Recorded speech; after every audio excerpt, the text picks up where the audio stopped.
Dr. Davis meets with Bodhi after he presents his research in their lab meeting. Bodhi has been working all semester to improve his presentation skills, and this meeting was a chance for him to show how much he has learned and developed. Dr. Davis asks Bodhi how he feels about his presentation, and Bodhi replies that he can tell that he is definitely improving, but he still is not where he would like to be. To help Bodhi learn even more from the experience, Dr. Davis walks him through the what, so what, now what reflection process. They start with a question from the what section. What unique challenges did you encounter in preparing for this presentation, and how did you address them? Bodhi explains that the topic for the presentation included lots of very detailed material, and he struggled to fit all the content he thought was important in his slide deck.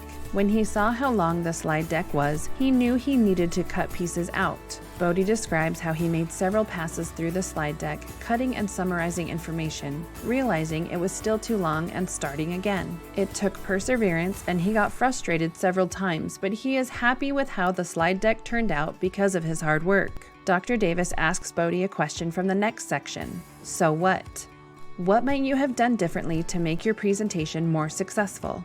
Bodhi explains that he spent so much time working on the slide deck that he didn't practice the speaking part of his presentation until the day before, and he would like to manage his time better on his next presentation. Dr. Davis agrees and says that next time they can set an intermediate deadline for the slide deck so that Bodhi still has time to practice. They move to the last section, now what? Dr. Davis asks Bodhi what skills he wants to develop based on his experience.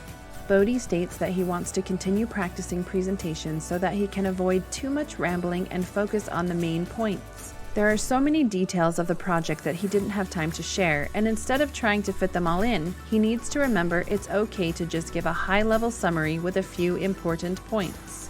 By using the what, so what, now what strategy, Dr. Davis feels confident that Bodhi has been able to clearly reflect on the skills he developed in his experience, while also articulating a plan to continue improving.